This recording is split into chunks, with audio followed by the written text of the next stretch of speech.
आप यकीन नहीं करेंगे कि बांग्लादेश अपनी तीस्ता प्रोजेक्ट को चीन से छीन कर अब भारत को देने जा रहा है और यह भारत की बहुत बड़ी कूटनीतिक जीत है। और अब बांग्लादेश को भी समझ में आ गया कि वो कितना भी चीन के तलवे चाट ले, लेकिन संकट के समय मदद तो भारत ही करेगा। आखिर ऐसा क्या हुआ कि चीन के भारी भरकम पैसे और तकनीक के बावजूद बांग्लादेश को अचानक भारत के सामने यह गुहार लगानी पड़ी कि यह प्रोजेक्ट अब भारत ही करेगा? इसका जवाब देने से पहले आपके मन में एक और सवाल होगा कि भाई चाइना तो दुनिया भर के बड़े बड़े डैम और प्रोजेक्ट्स बना रहा है, फिर भी बांग्लादेश में तीस्ता प्रोजेक्ट पर क्यों फेल हो गया? इसका सीधा सा जवाब है दोनों देश की ज्योग्राफी, और असली ट्विस्ट यहीं से शुरू होता है, इसलिए ध्यान से सुनिएगा। दरअसल तीस्ता नदी का उद्गम भारत के सिक्किम में है और यह पश्चिम बंगाल से बहते हुए बांग्लादेश में जाती है, और चीन इसी नदी पर प्रोजेक्ट बनाने के लिए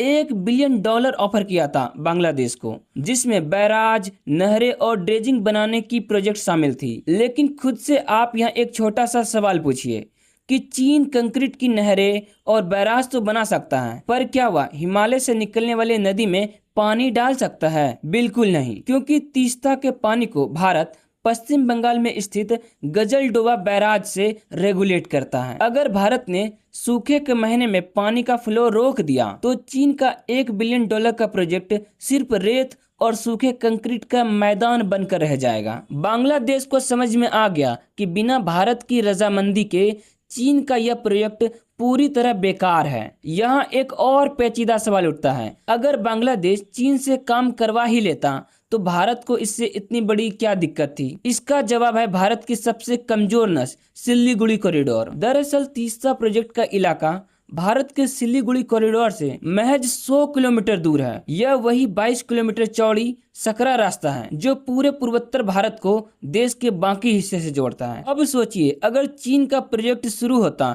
तो क्या होता? चीनी इंजीनियर, उनके सर्वेलांस उपकरण और चीनी कंपनियां भारत के सबसे संवेदनशील बॉर्डर के ठीक मुहाने पर बैठ जाती। इसलिए भारत ने दो टूक शब्दों में ढाका को चेता दिया कि यह भारत की राष्ट्रीय सुरक्षा के लिए सीधी रेड लाइन है। भारत ने तुरंत काउंटर ऑफर दिया कि इस प्रोजेक्ट का सर्वे और फंडिंग भारत खुद करेगा। बांग्लादेश को समझ में आ गया कि भारत की सुरक्षा को खतरे में डालकर वह कभी सुरक्षित नहीं रह सकता। तो क्या इसका मतलब यह है कि पूरा खेल पलट चुका है? तो रुकिए जरा, बांग्लादेश बहुत टेढ़ी खीर है। यहाँ सबसे बड़ा सवाल है कि इस पूरे तीस्ता प्रोजेक्ट का 2026 की गंगा ट्रीटी से क्या लेना देना है? तो सबसे बड़ा लेना देना तो यही है। 1996 में साइन हुई 30 साल पुरानी गंगा जल संधि 31 दिसंबर 2026 को समाप्त हो रही है, और यही संधि फरक्का बैराज पर जनवरी से मई के बीच बांग्लादेश को मिलने वाले पानी का कोटा तय करता है। अब जमीनी हकीकत देखिए,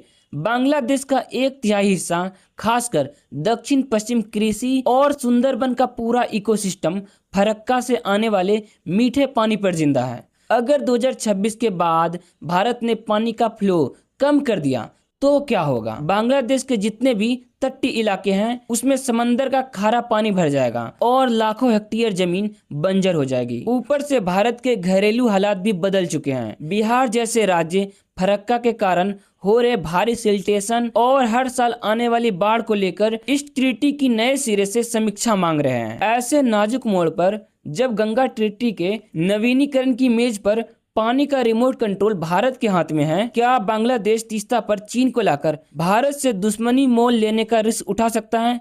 कतई नहीं।